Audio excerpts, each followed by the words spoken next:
श्रीगणेशाय नमः। श्रीगणेशाय नमः। श्रीसरस्वत्यै नमः। श्रीसरस्वत्यै नमः।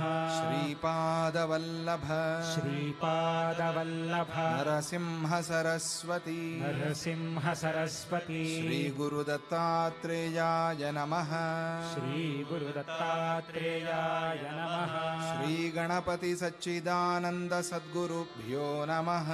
श्रीगणपति सच्चिदानन्द सद्गुरुभ्यो नमः।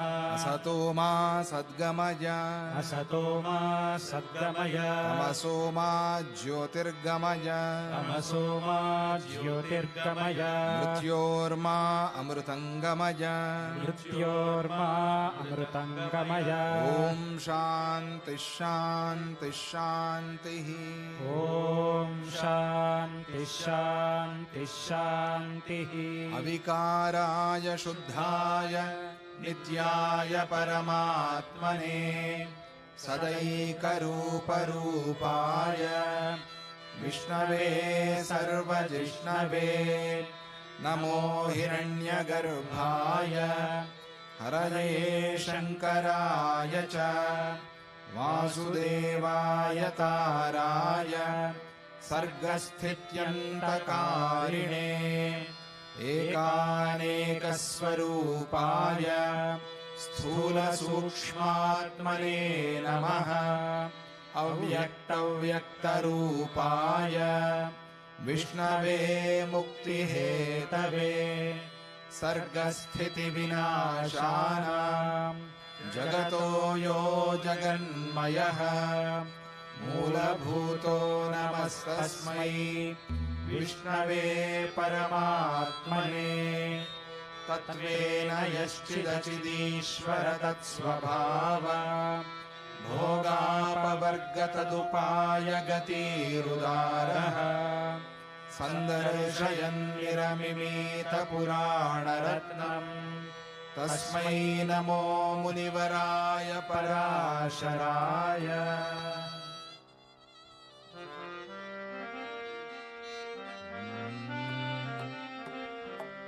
विष्णुपुराणश्रवणं भवभयहरणं तरणं विष्णुपुराणश्रवणं भवभयहरणं तरणं श्रीहरिपादाश्रयणं श्रीहरिपादाश्रयणं सच्चिदानन्दोदयनं सच्चिदानन्दोदयनं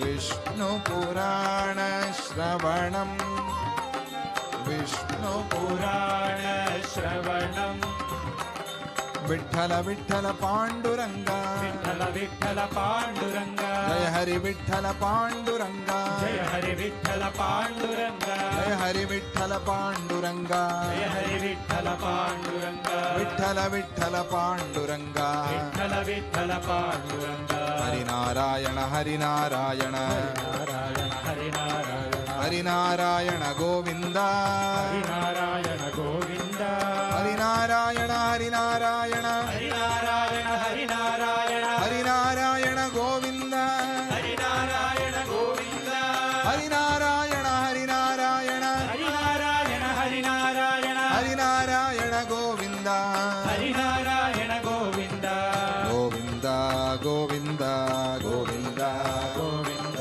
गोकुलनन्दन गोविन्द गोकुलनन्दन गोविन्द गोविन्द गोविन्द गोविन्द गोविन्द गोकुलनन्दन गोविन्द गोकुलनन्दन गोविन्द गोविन्द गोविन्द गोविन्द गोविन्द विठ्ठल विठ्ठल गोविन्द विठ्ठल विठ्ठल गोविन्द जय हरि विठ्ठल गोविन्द जय हरि विठ्ठल गोविन्द जय हरि विठ्ठल गोविन्द जय हरि विठ्ठल गोविन्द विष्णुपुराणश्रवणं भवभयहरणं तरणं विष्णुपुराणश्रवणं भवभयहरणं तरणं श्रीहरिपादाश्रयणं श्रीहरिपादाश्रयणं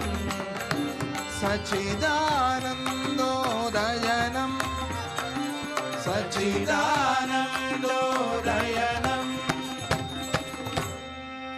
जय बोलो लक्ष्मी नारायण स्वामी की जय।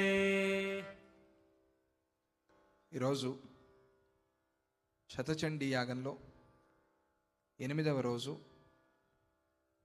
అమ్మలు 1000 మందికి పైగా వచ్చి లలితా సహస్రనామం అఖండ పారాయణం చేశారు. అలాగే మన జయలక్ష్మీపురం మాతృమండలి భక్తులు చాలా భక్తిగా ఆంజనేయ స్వామి చుట్టూ కూర్చుని సుందరకాండ సంపూర్ణ పారాయణం చేశారు. చాలా విశేషం, చాలా ఆనందమైంది. అక్కడికి పూజకి వెళ్తున్నప్పుడు ఆంజనేయ స్వామికి హారతి చేద్దామని వెళ్తే ఆంజనేయ స్వామి ఈరోజు జయలక్ష్మీ మాతలాగా ఉన్నారు. అలంకారం మన శ్రీనివాసాచార్య అర్చక స్వామి చాలా చక్కగా చేశారు. అమ్మలాగా అలంకారం చేయాలి అంటే నిన్న ఒట్టి చీర కట్టి వదిలేశాడు. ఇలా కాదు, పూర్తిగా చేయాలి అని చెప్పాట. స్వామిజీ పూర్తిగా అమ్మవారిలాగానే కనిపించాలనుకున్నారు. అమ్మో నేను భయపడ్డాను, ఏం భయం లేదు చేయమన్నారు. చేస్తే ఈరోజు అంజనమ్మ జయలక్ష్మీ మాతలా కనిపిస్తున్నారు. ఆంజనేయ స్వామి భంగి కూడా అలాగే ఉంటుంది, ఆయన నిలబడింది కూడా అలాగే అమ్మవారిలాగా నిలబడి ఉంటారు. చేతిలో గద ఉన్నా కూడా అలా నిలబడి ఉంటారు. ఈరోజు అలా అన్నీ కలిసి వచ్చాయి. అక్కడ హారతి చేద్దామని వస్తే అప్పుడు మీరు పారాయణ చేస్తూ ఉన్న సరిగ్గా హనుమద్ విషాద, అక్కడికి రాగానే హనుమద్ విషాద అని 11, 12 సర్గా అని చెప్పారు. హారతి అయింది, వెళ్ళి పూజ అంతా ముగించుకుని మళ్ళీ లోపలికి వచ్చేటప్పుడు హారతి చేద్దామని వస్తే మీరు చదివిన సర్గా బహుశా 62తమ సర్గా అనుకుంటా, బహుశా అథవా 62, 63, అది సుగ్రీవ హర్ష అని. అంటే విషాదంతో ప్రారంభమైనది హర్షంతో ముగిస్తాడు భగవంతుడు అని అర్థం. సుందరకాండ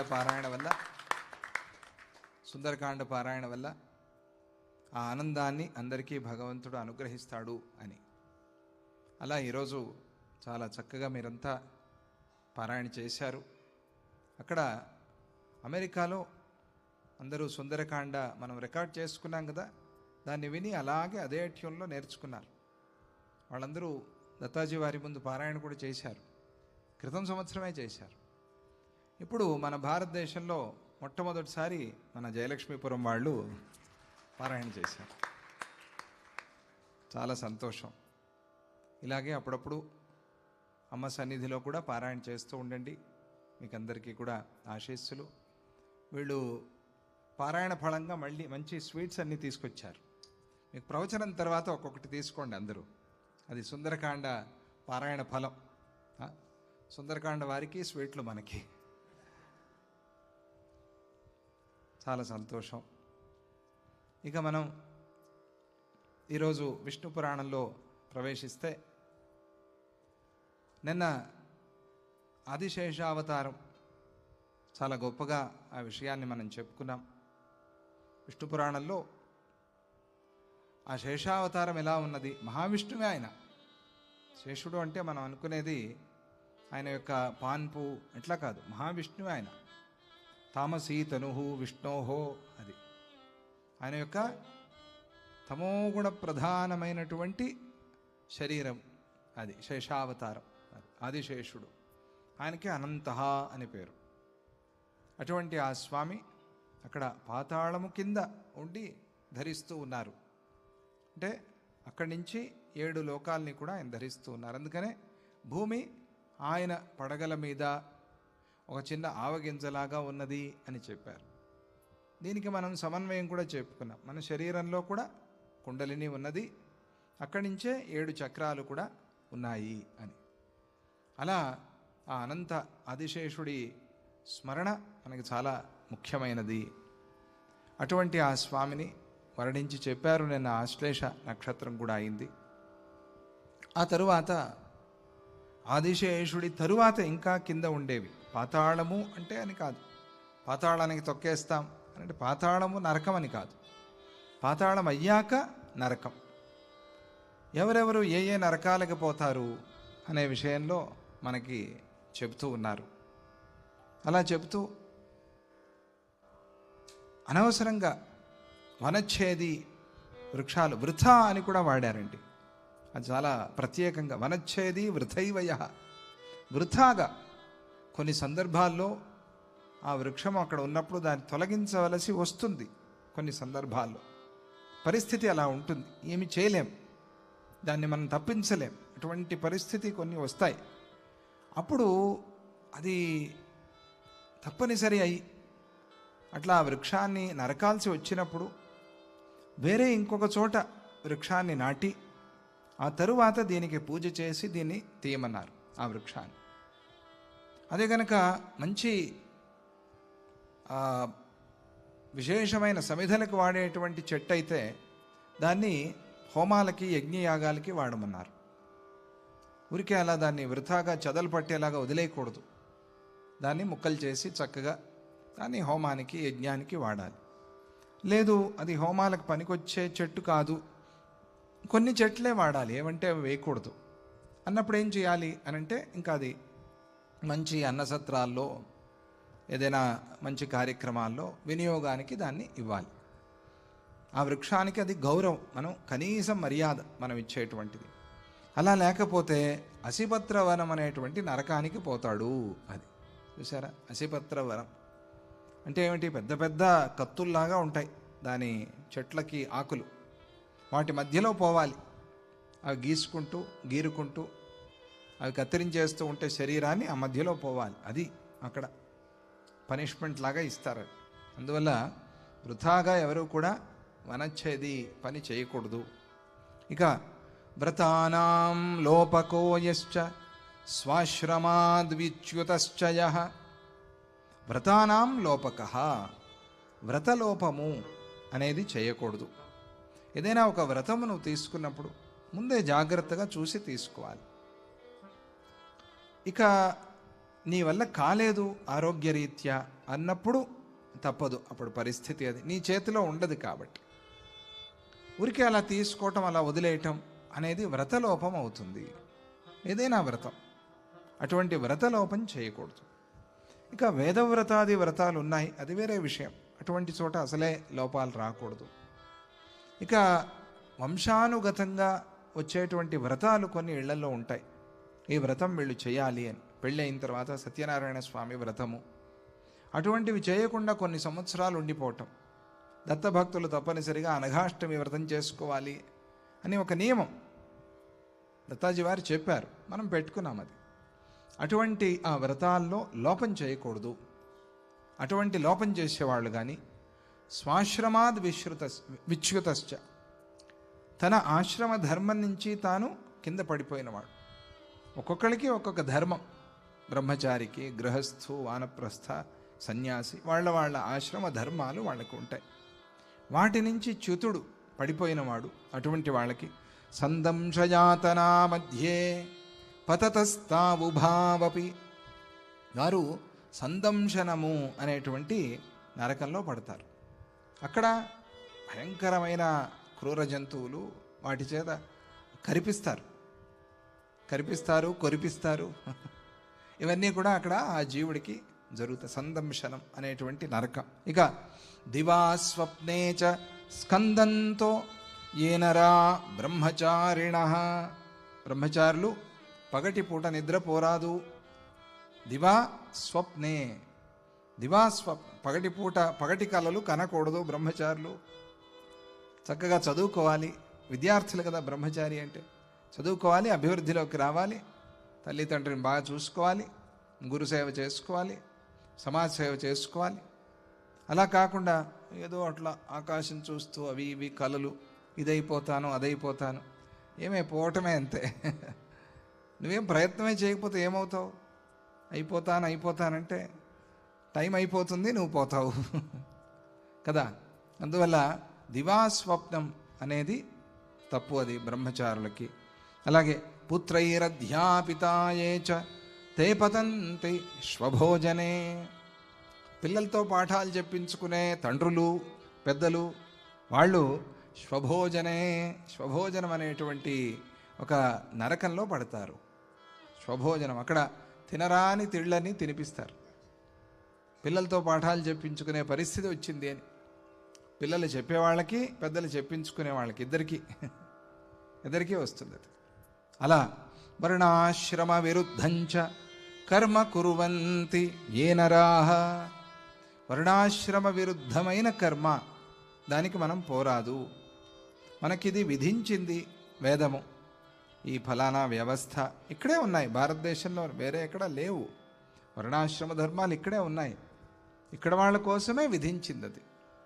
వాటిని అలా మనం పాటిస్తూ చక్కగా మనకి ఏమైతే చెప్పారో దాన్ని. ఇప్పుడు సుందరకాండ పారాయణ చేశారు, అదేం వేదానికి ఏం తక్కువ, అది వేద సమానమే. వేదవేద్యే పరే పుంసి జాతే దశరథాత్మజే వేద ప్రాచేత సాదాసీత్ సాక్షాద్ రామాయణాత్మన.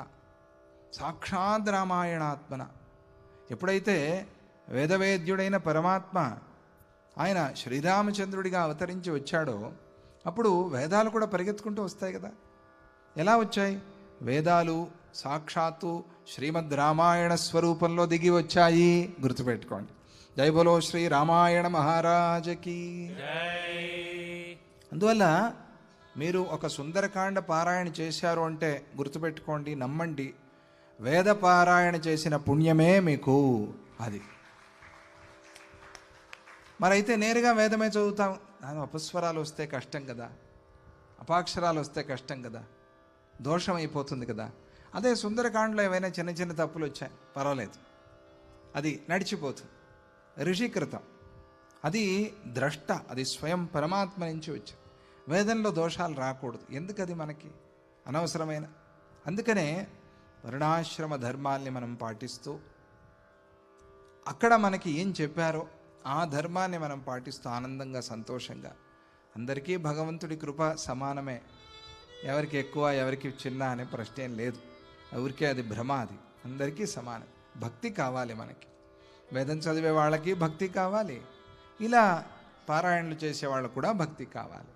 భక్తి లేకపోతే వాళ్ళకి అది ఫలము లేదు, వీళ్ళకి ఇది ఫలం లేదు. కాబట్టి భక్తిగా మనకి చెప్పిన ధర్మాన్ని మనం పాటించుకోవాలి. అది కాదు అని చెప్పి దాన్ని అతిక్రమించి వెళ్ళినప్పుడు కర్మణా మనసా వాచ నిరయేషు పతంతితే. వాళ్ళు అటువంటి వాళ్ళు కర్మణా మనసా వాచ ఎలా ఉల్లంఘనం చేసినా సరే నిరయేషు వాళ్ళు అటువంటి వాళ్ళు ఇలా నరకాల్లోకి పోతారు. యావంతో జంతవ స్వర్గే, స్వర్గంలో ఎంతెంతమంది ఉన్నారో తావంతో నరకౌకసహ, పోటీ పడుతున్నారు వీళ్ళు. ఇంతేమంది స్వర్గానికి వెళ్తున్నారు, ఇంతేమంది నరకానికి వెళ్తున్నారు. చాలామంది దత్తభక్తులు బాధపడేది అదే, అయ్యో మా ఫ్యామిలీలో చాలామంది ఉన్నారు, అందరూ రారండి ఆశ్రమానికి, వీళ్ళకి ఎంత చెప్పినా బుద్ధికి ఎక్కదే వీళ్ళకి. ఎంతోమంది ఉన్నారు, అన్నిటికీ వస్తారు, పెళ్ళికి వస్తారు, పార్టీకి వస్తారు, కానీ ఆశ్రమానికి రారు. అమ్మో మేము రాము. ఎందుకు ఇలా అంటే అది మరి వాళ్ళకే అనిపించాలి, వాళ్ళకే రావాలి అది. అలా ఎందుకు రావాలి అని అంటే ఆశ్రమానికి అని మాత్రమే కాదు, ధర్మ మార్గంలో సన్మార్గంలో ఉండటం ప్రధానం. అలా కొందరు ఈ మార్గంలో వెళ్తున్నారు, కొందరు ఆ మార్గంలో వెళ్తున్నారు, కొందరు దుర్మార్గంలో వెళ్తున్నారు, కొందరు సన్మార్గంలో వెళ్తున్నారు. సన్మార్గంలో వెళ్ళే వాళ్ళందరూ స్వర్గానికి వెళ్తున్నారు, అక్కడికి వెళ్ళే వాళ్ళు ఎంతమంది ఉన్నారో ఇక్కడికి వెళ్ళేవాళ్ళు అంతేమంది ఉన్నారు. అలా పనిచేస్తున్నాడు భగవంతుడు. అలాగే పాపకృద్యాతి నరకం ప్రాయశ్చిత్త పరాంముఖ, చాలా స్పష్టంగా చెప్పారు. పాపం చేసేవాడు నరకానికి పోతాడు. ఏమండి మరి తెలిసి తెలియక పాపాలు చేస్తాం కదా, మాగత ఏమిటి అంటే మీకు ప్రాయశ్చిత్తాలు ఉన్నాయి కదా, ప్రాయశ్చిత్తాలు చేసుకోండి. ఎవరైతే ప్రాయశ్చిత్తాలు ఉండి కూడా చేసుకోకుండా దానికి విముఖంగా ఉంటారో, అంటే ప్రాయశ్చిత్తాలని పట్టించుకోకుండా ఉంటారు కొంతమంది, నేనేం పాపం చేశాను అని ఒక అహంకారం, పాపం చేశారని తెలిసినా కూడా పాపం చేయలేదు అని వితండవాదం చేస్తూ ఉంటారు. ప్రాయశ్చిత్త పరాంముఖ, అది ప్రాయశ్చిత్తం చేసుకుంటే చిన్నదాంతోనే పోతుంది. ప్రాయశ్చిత్తం చేసేసుకుంటే అక్కడితోనే పోయింది. ఎందుకంటే ప్రాయశ్చిత్తంతో కూడా మనం ఇక్కడే అనుభవిస్తున్నాం కదా. ఉపవాసాది ప్రాయశ్చిత్తాలు చేసినప్పుడు, చాంద్రాయణాది ప్రాయశ్చిత్తాలు చేసినప్పుడు ఇక్కడే దాన్ని అనుభవిస్తూ ఉన్నాం కదా. అలా అనుభవించినప్పుడు ఆ పాపము ఇక్కడే ప్రక్షాళన అయిపోతుంది. అలా ప్రాయశ్చిత్తాలని పట్టించుకోకుండా పాపాలు చేస్తూ చేస్తూ చేస్తూ పుట్టల్లాగా పాపాలు పేరుకుపోతూ ఉంటే వాళ్ళు ఇంకా తప్పదు, వాళ్ళకి టికెట్ రెడీగా ఉంటుంది నరకలోకానికి. పాపే గురుణి గురుణి స్వల్పాన్యల్పే చ తద్విదః. ఇక్కడ స్పష్టంగా చెప్పారు స్వయంభువాది మనువులు. చూడండి, చిన్న పాపానికి చిన్నదే, పెద్ద పాపానికి పెద్దదే శిక్ష. అన్ని పాపాలకి ఒకటే అని కాదు. నువ్వు చాలా పెద్ద పెద్ద పాపాలు ఎక్కువ చేస్తూ ఉంటే దాన్ని తగ్గట్టుగా నువ్వు శిక్షలు అనుభవించాల్సి వస్తుంది. స్వల్పాన్యల్పేచ తద్విదః, స్వల్పాని అల్పేచ తద్విదః. చిన్న చిన్నవి చేసినప్పుడు ఏదో పర్వాలేదు, దానికి అంతవరకే. ఇక ప్రాయశ్చిత్తాని మైత్రేయ, ఏదో చిన్న తప్పు చేసి పెద్ద శిక్ష వేసేసుకోవటం, అది అంత మరి అది ఎక్కువైపోతుంది, ఓవర్ యాక్షన్ అవుతుంది. దాన్ని అంత చేయాల్సిన పని లేదు. చిన్నది చిన్నదాంతో అయిపోయింది. ఏదో నువ్వు పొరపాటున తెలియక ఏదో చేసావు. ఇలా వెళ్తూ వెళ్తూ ఒకళ్ళకెవరికో కాలు తగిలింది. కాలు తగిలితే సారీ అండి దండం పెట్టి, అయ్యో పెద్దలు చూసుకోలేదు. ఇంకా అట్లా ఇంటికి వెళ్ళి అయ్యో ఆయనకి చెప్పేసి అయిపోయింది. ఇంకా ఆయన ఎప్పుడో మర్చిపోయాడు. దానికి పెద్ద ప్రాయశ్చిత్తం వేసుకుని వాతలు పెట్టుకుని ఇంత అవసరం లేదు. అంత ఓవర్ యాక్షన్ చేయకూడదు. చిన్న పాపానికి చిన్న ప్రాయశ్చిత్తం సరిపోతుంది. ఇటువంటివి చిన్నవి. అదే నువ్వు కావాలని తన్ని లేదా తెలియకుండా తన్ని నువ్వు ఏదో తప్పయిందండి సారీ అండి చెప్పకుండా వెళితే అది పెద్ద పాపం అయిపోతుంది. చిన్నదే అది తెలియకుండా, కానీ నువ్వు తన్నిన తర్వాత తెలిసింది కదా నీకు, ఏమండి సారీ అండి చెప్పలా, కాబట్టి అది పెద్దదైపోయింది. చిన్నదే పెద్దదవుతుంది, సూక్ష్మమే పెద్దదైపోతుంది. ఇది ఒకటి ఉంది. అందుకనే ప్రాయశ్చిత్తాని మైత్రేయ జగుహు స్వయంభువాదయ. వాళ్ళు చాలా మన మీద కనికరించారు, ప్రేమగా ఈ రకంగా దారి చూపెట్టారు. ప్రాయశ్చిత్తాన్యశేషాణి తపఃకర్మాత్మకాని వై. ఏమిటండి ప్రాయశ్చిత్తం అంటే? ఏమిటి మాకు తెలియదు ప్రాయశ్చిత్తం అంటే. ప్రాయ చిత్తం, రెండు పదాలు ఉన్నాయి అక్కడ. పశ్చాత్ తాపం రెండు ఉన్నాయి. పశ్చాత్తాపం కలిగితే అంటే తప్పు చేసిన తర్వాత కలిగే వేడి లోపల, పశ్చాత్ అనంతరం తాప, లోపల కలిగే వేడి. అయ్యో ఇలా తప్పు చేసేసానే అనేది పశ్చాత్తాపం. దానికి ప్రాయశ్చిత్తం అంటే మనస్సునంతా కూడా ఉంచేసి ప్రాయ చిత్తం అని అనుకుని, అంటే మనస్సు కారణం, ఏం చేస్తాం. కాబట్టి ఆ మనస్సుకి మందు వేసుకోవటానికి, మనస్సుకి ఎట్లా మందు వేస్తావు నువ్వు? ఒకటే, కర్మాత్మకాని వై, తపఃకర్మాత్మకాని వై. తపస్సు సత్కర్మలు ఇవే కదా మనస్సుకి మందు. కాబట్టి ఇటువంటివి యాని తేషామశేషాణం. ఏమిటండి ఇవన్నీ? ఈ ప్రాయశ్చిత్తాలు ఇవన్నీ మేము చేసుకోలేకపోతున్నాం, ఎట్లా చేయాలి? పెద్ద పెద్దవి కదా అంటే, సులభమైంది ఒకటి ఉంది చెప్పనా మీకు అన్నారు వాళ్ళంతా. చెప్పండి చెప్పండి, మనకి సులభమే కావాలి కదా ఎప్పుడు, చాలా సులభమైంది ఉంది. అవునా అండి, అదేంటండి అది మాకు చెప్పండి. అన్నిటికీ ఒకటే మందు అని, అన్నిటికీ ఒకటే మందు. అవునా, ఏంటది మాకు కావాలి? కృష్ణానుస్మరణం స్మృతం. జై బలో శ్రీకృష్ణ పరమాత్మకి జై. నామజపం, నిరంతరంగా నామజపం, నిరంతర నామజపం చేస్తూ ఉండు. నామజపం చేస్తే పాపాలు చేయాలి అనే బుద్ధి పుట్టదు. అందుకనే నామ సంకీర్తన. ఎంత బిజీ షెడ్యూల్ ఉన్నా కూడా దత్తాజీ వారు ఏమిటి నాది నామ సంకీర్తన పెట్టలేదే అని అడుగుతారు. పుట్టు పండుగ రోజు, అయ్యో మీ పుట్టు పండుగ మీకెందుకు అదేంటి, నాకు శ్రమ కాదు, అందరితో పలికించడమే నాకు సంతోషం, నేను వచ్చిందే అందుకోసం అని. నామం పలికించి నామం చెప్తూ ఉండాలి నిరంతరంగా.